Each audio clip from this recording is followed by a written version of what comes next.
Hi అండి, welcome to my channel. ఎలా ఉన్నారు అందరూ? బాగున్నారా? మేము బాగున్నామండి. అందరూ బాగోవాలి, అందరూ మనం కూడా బాగోవాలి. ఇప్పుడు నేను చేయబోయే రెసిపీ అరటికాయ తొక్కలతో పచ్చడి. అరటికాయ తొక్కలతో పచ్చడి మీరు ఎప్పుడైనా ట్రై చేశారా? ట్రై చేస్తే కామెంట్ బాక్స్లో పెట్టండి. అరటికాయ తొక్కలండి శుభ్రంగా కడిగేసుకుని ఇట్లా పెట్టుకోవాలి. 3 టమాటాలండి, ఒక 6 పచ్చిమిరపకాయలు, చింతపండు చిన్న నిమ్మకాయ అంతండి. ఇది నానబెట్టుకోవాలి పచ్చళ్ళకి, ఎందుకంటే ఆల్రెడీ టమాటా కొంచెం పుల్లగా ఉంటాయి కదా, అందువల్ల సరిపోదు. చింతపండు నానబెట్టినాను కొన్ని నీళ్ళు ముందు స్టవ్ వేయించుకొని అట్లా నీళ్ళు వేసుకున్నాను. అరటికాయ ముక్కలు ఉడకబెట్టుకోవాలి. తొక్కలు, ఈ తొక్కల్లోనే బలం ఉంటుందండి. మనం అన్నీ పడేస్తాం కానీ మూత పెడతాం. కొంచెం కుడికి వచ్చాక అప్పుడు టమాటాలు పచ్చిమిరపకాయలు చూద్దామండి సార్ ఎంతకు వచ్చిందా. కొంచెం ఉడకాలి.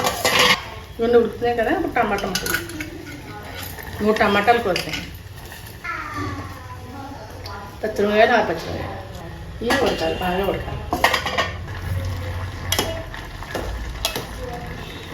ఇంకొంచెం ఉడకాలి. ఒకటి పోపు పెట్టు అయిపోయిందండి. ఉడిపోయి స్టవ్ ఆఫ్ చేసి పక్కన పెట్టేసుకుందాం. పోపు పెట్టుకుందాన్ని స్టవ్ వేసి చిన్నకాయ 1 స్పూన్ ఆయిల్ వేస్తాం. ఉల్లిపాయలు వేసుకుందాం. 1 స్పూన్ మినపప్పు, కొంచెం శనగపప్పు, స్పూన్ ఆవాలు, స్పూన్ జీలకర్ర, మెంతులు కొన్ని అండి, ఒక 10 మెంతులు, 2 ఎండుమిర్చి, కొంచెం కరివేపాకు. పోపు వేయడం కదా,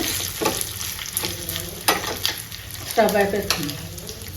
ఈ వేడికి నువ్వుపప్పు వేగిపోతుంది. 2 స్పూన్లు నువ్వుపప్పు,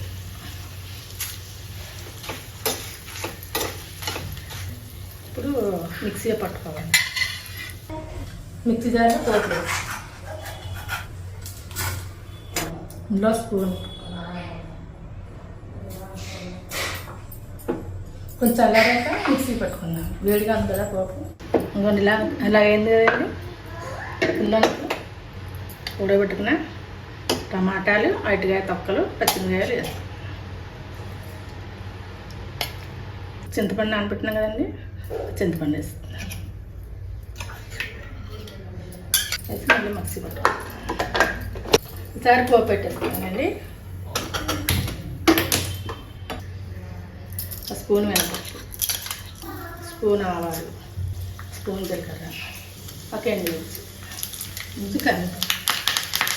పోపు వేసుకోవాలండి. ఇదిగోండి పచ్చడి వేసేస్తున్నాను. నా వీడియో కనుక మీకు నచ్చినట్లయితే లైక్ చేయండి, షేర్ చేయండి, నా ఛానల్ని సబ్స్క్రైబ్ చేసుకోండి, పక్కనే ఉన్న బెల్ ఐకాన్ క్లిక్ చేయండి.